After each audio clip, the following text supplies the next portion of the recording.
أعوذ بالله من الشيطان الرجيم. السلام عليكم ورحمة الله وبركاته.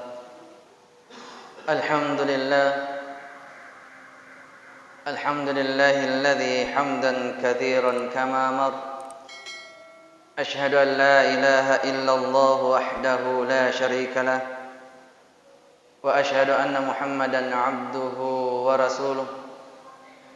اللهم صل وسلم وبارك على سيدنا محمد وعلى آله وأصحابه أجمعين، أما بعد. قال الله تعالى في كتاب القرآن الكريم: أعوذ بالله من الشيطان الرجيم. بسم الله الرحمن الرحيم. الذين ينفقون في السراء والضراء والكاظمين الغيظ والعافين عن الناس والله يحب المحسنين. فقال أيضا: وتعاونوا على البر والتقوى ولا تعاونوا على الإثم والعدوان. وقال رسول صلى الله عليه وسلم: من نفس عن مؤمن كربة من كرب الدنيا نفس الله عنه كربة من كرب يوم القيامة. صدق الله العظيم وصدق رسول الله صلى الله عليه وسلم. Saudara kaum muslimin yang sama-sama dirahmati dan dimuliakan Allah Subhanahu wa taala. Pertama-tama marilah kita memanjatkan puja dan puji syukur kita kehadirat Allah Subhanahu wa taala, sebab Allah Subhanahu wa taala sampai detik ini masihlah terus menerus memberikan rahmat dan hidayah serta mengalirkan nikmat-nikmatnya kepada kita sekalian.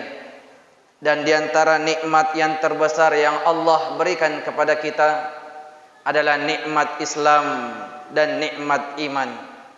Semoga dalam kehidupan kita di alam dunia ini kita mampu merealisasikan kenikmatan yang Allah berikan kepada kita, yaitu dengan memanfaatkan, mempergunakan keimanan dan keislaman kita. Kelak kita akan bertanggung jawab di hadapan Allah Subhanahu wa taala. Salam dan salawat kepada baginda Rasul sallallahu alaihi wasallam, manusia yang begitu banyak diberikan kenikmatan dari Allah Subhanahu wa taala. Akan tetapi di balik kenikmatan yang Allah berikan kepada beliau, menjadikan beliau menjadi hamba Allah yang senantiasa bertakarrub, senantiasa berusaha dan berupaya untuk terus mendekatkan dirinya di hadapan Allah Subhanahu wa taala. Jamaah yang dimuliakan Allah Subhanahu wa taala, pada kesempatan kali ini izinkan saya menyampaikan sebuah kisah. Yang kisah ini terjadi di zaman Khalifah Umar bin Khattab, khalifah yang kedua setelah Abu Bakar As-Siddiq. Dikisahkan jamaah yang dimuliakan Allah Subhanahu wa taala, dikisahkan ada seorang pemuda yang kaya raya, yang pada waktu itu orang tuanya telah tiada dan belum ditakdirkan Allah Subhanahu wa taala mempunyai keluarga. Tetapi pemuda ini adalah pemuda yang sangat soleh. Di suatu waktu ketika dikumandangkan azan zuhur, maka sang pemuda yang soleh ini meninggalkan seluruh aktivitas dunianya, lantas bergegas untuk memenuhi panggilan seruan Allah Subhanahu wa taala, yakni melaksanakan salat zuhur secara berjamaah. Sang pemuda ini jamaah dimuliakan Allah menuju ke masjid dengan menunggang untanya yang paling terbaik. Dan ketika pemuda ini sampai dengan masjid, pemuda ini lantas mengikat untanya di sebuah pohon kurma, yang mana pohon kurma ini di samping atau di sebelahnya pohon kurma ini ada kebun kurma yang nampaknya baru saja ditanami kurma yang baru. Singkat cerita, jemaah dimulakan Allah, ketika sang pemuda ini masuk untuk melaksanakan salat zuhur secara berjamaah, ternyata entah apa yang terjadi, mungkin karena tali ikatannya tidak terlalu kuat, sehingga unta sang pemuda ini terlepas.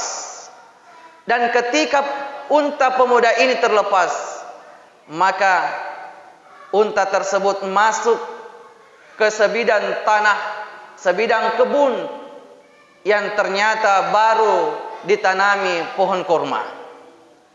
Yang terjadi jemaah dimulakan Allah Subhanahu wa taala, unta tersebut menghamburkan seluruh tanaman-tanaman kurma yang baru ditanam. Ada sebagian dimakan, ada sebagian dan diinjak-injak, sampai tak tersisa satupun pohon kurma yang baru ditanam tersebut. Yang terjadi jemaah dimulakan Allah Subhanahu wa taala, ketika sang pemilik kebun tersebut datang dan melihat seluruh kebun kurmanya ini hancur berantakan, tersulutlah amarah daripada pemilik kebun ini dan mendapati biang keladi daripada kehancuran kebunnya ini adalah seekor unta. Lantas sang pemilik kebun ini mengambil pedangnya dan mengejar unta tersebut dan disembelih lehernya. Jatuh roboh, unta tersebut bersimbah darah. Jemaah yang dimuliakan Allah Subhanahu wa taala, ketika pemuda yang soleh, pemilik unta ini keluar dari masjid, maksud hati untuk pulang ke rumah, lantas menghampiri unta yang tadinya diikat di sebuah pohon kurma, akan tetapi hanya tinggal talinya saja. Dari kejauhan jemaah dimuliakan Allah, sang pemilik unta ini melihat dari kejauhan, tergeletak roboh bersimbah darah unta tersebut. Lantas dengan terkejut, pemuda ini menghampiri unta tersebut, yang di sampingnya masih ada orang tua yang menyembelih untanya tersebut. Lantas dengan terheran-heran bertanya kepada orang tua itu, "Wahai paman, kenapa engkau sungguh tega menyembelih unta saya?" Apa kata sang pemilik kebun itu? "Yang membuat saya menyembelih untamu karena dia sudah menghancurkan seluruh tanaman-tanaman kurma yang baru saja saya tanam, dan saya tidak mau bertanggung jawab atas kehilangan untamu tersebut." Jemaah yang dimuliakan Allah Subhanahu wa taala, pemuda soleh ini tersulut pun juga emosinya. Semakin meningkat nafsu amarahnya, tak terkendali amarahnya pemuda ini. Lantas pemuda ini mengambil sebongkah batu, lantas dipukulkan dan dilemparkan ke wajah orang tua tersebut. Dan qadarullah, itulah yang menyebabkan orang tua tersebut meninggal. Sesaat setelah membunuh orang tua tersebut, sang pemuda ini tersadar bahwa ternyata perbuatannya yang telah dilakukannya adalah perbuatan yang salah, dan pasti mau tidak mau harus ada pertanggungjawaban. Pada akhirnya pemuda ini mengangkat jenazah orang tua ini sembari mencari di manakah gerangan rumah orang tua tersebut. Lantas ditanya beberapa orang dan ditemukan alamat orang tua tersebut. Lantas dibawalah jenazah ini ke rumahnya. Sesampai di rumahnya, jemaah dimuliakan Allah, sang pemuda ini mendapati seorang anak muda yang gagah, yang kuat di dalam rumah, dan ternyata itu adalah anaknya orang tua yang telah dibunuhnya. Lantas pemuda ini menceritakan kronologis kejadian sehingga ayahnya terbunuh di tangannya, Dan pada waktu itu sang pemuda ini mengaku dia akan bertanggung jawab atas perbuatan yang dilakukannya.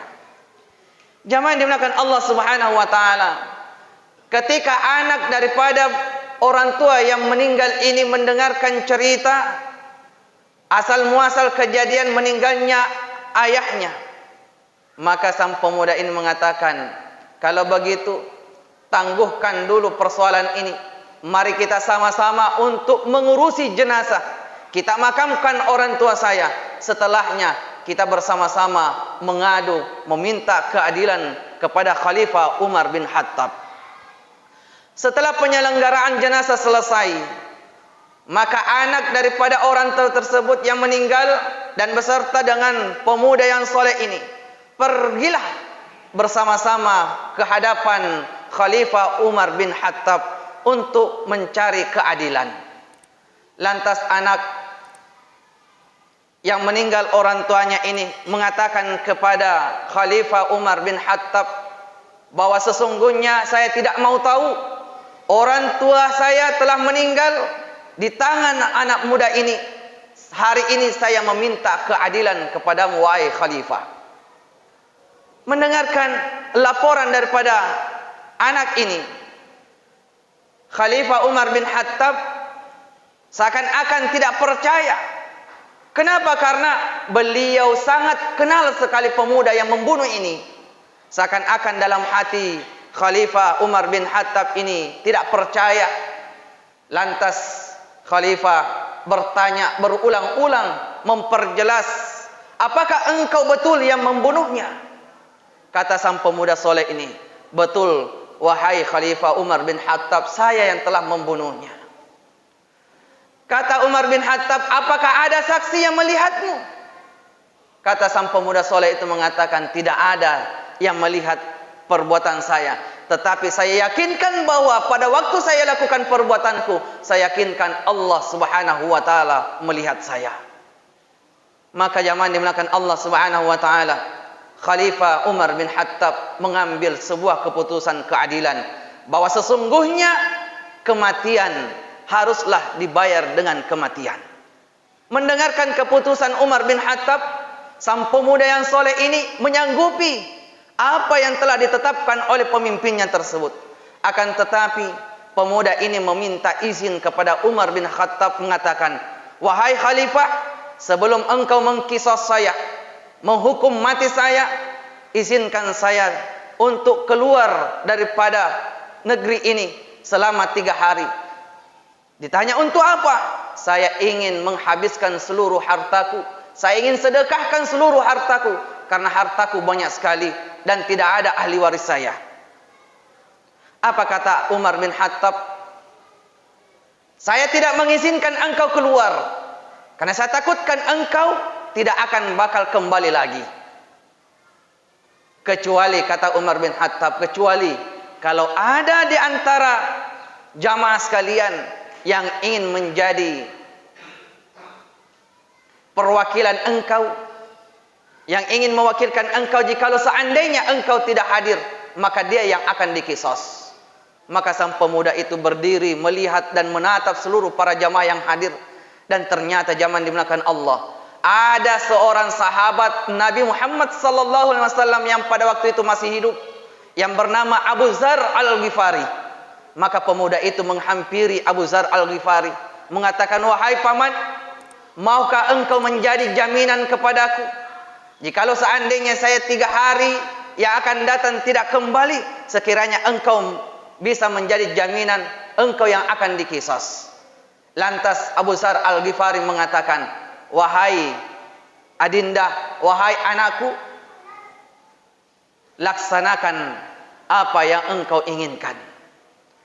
Akhirnya jamaah dimuliakan Allah Subhanahu wa taala, Abu Zar Al-Ghifari menjadi penjamin kepada pemuda ini. Sekiranya kalau pemuda ini 3 hari kemudian tidak datang, maka Abu Zar Al-Ghifari bersedia untuk dikisos. Maka keluarlah, pergilah sang pemuda itu. Hari pertama ditunggu, hari kedua ditunggu, hari ketiga yang dinanti-nantikan. Di detik-detik terakhir belum muncul sang pemuda ini. Lantas anak yang orang tuanya terbunuh datang menghampiri Umar bin Khattab mengatakan, saya tidak mau tahu sampai hari detik ini sang pemuda ini tidak datang dan menampakkan wajahnya untuk mendapatkan hukuman sesuai dengan apa yang dilakukannya. Maka hari ini saya memohon kepada wahai Umar bin Khattab, maka panggillah orang yang telah ingin menjaminkan dirinya. Maka dipanggillah Abu Dzar Al-Ghifari, dan Abu Dzar Al-Ghifari membuka jubahnya dan bersedia untuk diqisas. Ketika zaman dimuliakan Allah Subhanahu wa taala, hukuman qisas ingin dijatuhkan kepada Abu Dzar Al-Ghifari, sayup-sayup terdengar dari kejauhan seorang pemuda ini memanggil menama daripada Abu Dzar Al-Ghifari, atau seakan-akan mengatakan, jangan engkau penggal leher Abu Dzar Al-Ghifari, saya telah ada. Zaman dimuliakan Allah Subhanahu wa taala, pada waktu ingin pemenggalan kepala daripada Abu Dzar Al-Ghifari, seluruh masyarakat, seluruh jamaah terheran-heran kepada Abu Dzar Al-Ghifari. Lantas ada yang bertanya, wahai Abu Dzar, kenapa engkau sungguh berani untuk menjaminkan dirimu untuk mewakili daripada kisah dari pemuda ini? Apakah engkau kenal daripada pemuda itu? Kata Abu Dzar Al-Ghifari, saya belum pernah bertemu dengan anak muda tersebut. Apakah engkau kenal daripada orang tuanya? Abu Dzar Al-Ghifari mengatakan pun juga, saya tidak mengenal siapa orang tua anak muda tersebut. Lantas anak yang terbunuh orang tuanya bertanya, lantas kenapa engkau berani untuk dikisas wahai Abu Dzar Al-Ghifari, sementara engkau tidak mengenal siapa pemuda ini, bahkan engkau tidak mengenal siapa keluarganya, siapa orang tuanya, tetapi engkau berani untuk dikisas. Apa kata Abu Dzar Al-Ghifari zaman dimuliakan Allah? Beliau berkata, saya tidak mau melihat umat ini kehilangan sifat tolong menolongnya. Mendengarkan kalimat Abu Dzar Al-Ghifari bahwa dia berani menjaminkan dirinya untuk mewakili dikisas daripada pemuda ini, karena lantaran tidak mau melihat umat ini kehilangan sifat tolong menolongnya, maka anak muda yang orang tuanya meninggal, Pak, pada waktu itu berkata kepada Khalifah Umar bin Khattab, ya Khalifah, hari ini saya cabut tuntutanku. Sesungguhnya saya mencabut tuntutan saya, jangan engkau kisas pemuda ini, dan jangan engkau kisas pun Abu Dzar Al-Ghifari, saya telah memaafkannya. Zaman dimuliakan Allah Subhanahu wa taala, dari kisah ini kita bisa mengambil ibrah, mengambil hikmah. Sekurang-kurangnya ada 3 sifat yang harus kita lakukan. Yang pertama, zaman dimuliakan Allah Subhanahu wa taala, sifat yang harus kita perhatikan dari kisah ini adalah sifat bagaimana kita menekan, mewanti-wanti diri kita agar kiranya nafsu amarah kita tidak menguasai pola pikir dan hati kita. Orang tua yang meninggal terpicu amarahnya karena unta telah menghancurkan kebunnya, dan pemuda soleh ini pun juga terpicu nafsu amarahnya sampai-sampai dia rela untuk membunuh orang tua tersebut. Hikmahnya apa zaman dimuliakan Allah? Sesoleh apapun kita, serajin ibadah apapun yang kita lakukan, setinggi apapun pangkat dan jabatan yang kita miliki, setinggi apapun ilmu yang kita miliki, kalau sampai-sampai nafsu amarah terpicu daripada emosi yang tidak bakalan kita mampu mengendalikannya, bisa jadi perbuatan dan tutur kata kita akan mengarah kepada hal-hal yang negatif. Zaman dimuliakan Allah, sifat inilah, sifat amarah ini kita harus menekannya. Bahkan sampai-sampai Rasulullah sallallahu alaihi wasallam mengabarkan kepada kita tentang surga di balik orang yang mampu mengendalikan amarahnya. Kata Rasulullah sallallahu alaihi wasallam, la takhdab walakal jannah. Tekan amarahmu, surutkan amarahmu, maka sesungguhnya surga menantimu. Zaman dimuliakan Allah Subhanahu wa taala, sepandai apapun orang, sesoleh apapun orang, setinggi apapun jabatannya, ketika nafsu amarah merajalela dalam diri kita, pasti perbuatan dan tutur kata kita tidak akan terkendali lagi. Itulah sebabnya Rasulullah sallallahu alaihi wasallam memberikan tips kepada kita.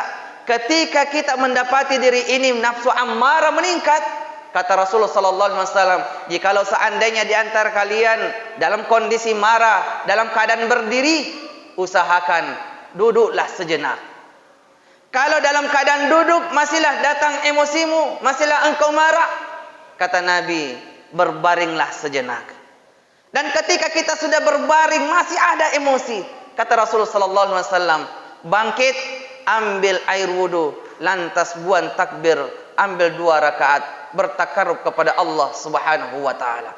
Saking pentingnya ditekan itu yang namanya amarah. Kenapa jamaah dimulakan Allah? Karena ternyata amarah itu hampir rata-rata mempunyai sifat setan. Yang kedua jamaah dimulakan Allah Subhanahu wa taala, pelajaran daripada kisah yang bisa kita petik di dalamnya. Yang kedua sifat yang harus kita lakukan, kita pelihara adalah saling tolong menolong. Dan rasa-rasanya di akhir-akhir zaman ini, rasa-rasanya sifat saling tolong menolong ini sudah sepertinya sedikit demi sedikit semakin terkikis, semakin hilang daripada permukaan bumi ini. Jamaah dimulakan Allah Subhanahu wa taala. Allah Subhanahu wa taala memerintahkan kita untuk saling tolong menolong. Apalagi berbicara tentang yang namanya takwa kepada Allah Subhanahu wa taala. Wa ta'awanu 'alal birri wat taqwa, saling tolong menolonglah kepada yang namanya ketakwaan. Bahkan Rasulullah sallallahu alaihi wasallam bersabda, barang siapa yang menolong atau melampangkan kesusahan saudaranya di dunia, maka Allah Subhanahu wa taala kelak di akhirat akan menghilangkan satu kesusahannya nanti di akhirat. Di hadis yang lain kata Rasulullah sallallahu alaihi wasallam, barang siapa yang menolong saudaranya di dunia, maka kelak Allah Subhanahu wa taala akan menolongnya nanti di akhirat. Jamaah dimulakan Allah Subhanahu wa taala, yang ketiga, sifat yang harus kita teladani dari kisah ini adalah sifat bagaimana kita mampu memaafkan kesalahan saudara kita. Dan salah satu sifat yang dikatakan Allah Subhanahu wa taala dalam Al-Qur'an yaitu sifat pemaaf. Wal 'afina 'anin nas. Sangat memaafkan kepada saudara manusia yang lain. Kalau kita laksanakan saling maaf memaafkan, maka Allah Subhanahu wa taala akan berikan surga. Alladzina yunfikuna fis sarra wad dharra wal kadhiminal ghaidh. Jamaah dimulakan Allah Subhanahu wa taala. 3 sifat ini, 1 sifat yang harus kita hindari, 2 sifat yang harus kita pelihara. Sifat yang pertama yang harus kita hindari yaitu sifat amarah. Yang kedua, sifat yang harus kita pelihara adalah sifat saling tolong menolong. Karena ternyata di balik tolong menolong itu adalah surga yang Allah janjikan kepada kita. Yang ketiga, sifat yang harus kita lakukan adalah sifat saling maaf memaafkan. Karena sesungguhnya jikalau kita ingin mendapati diri kita diampuni oleh Allah Subhanahu wa taala, maka milikilah sifat memaafkan kepada saudara-saudaranya. Ketika kita memaafkan kesalahan saudara kita, maka disitulah waktunya Allah Subhanahu wa taala pun juga mengampuni kesalahan kita. Mudah-mudahan Allah Subhanahu wa taala berikan petunjuknya kepada kita, berikan kekuatannya kepada kita, sehingga insyaallah dalam kehidupan kita ini 1 sifat akan kita jaga dan 2 sifat pula yang akan kita lestarikan. Sifat amarah ini harus kita usahakan hilangkan. 2 sifat yaitu saling tolong menolong, dan yang kedua saling maaf memaafkan. Mudah-mudahan dengan hal ini insyaallah Allah Subhanahu wa taala golongkan kepada kita orang-orang yang bertakwa, dan ketika kita bertakwa insyaallah pun tempat kita nanti di sisinya Allah Subhanahu wa taala adalah surga yang penuh dengan kenikmatan serta kekal abadi di dalamnya. Amin amin ya rabbal alamin.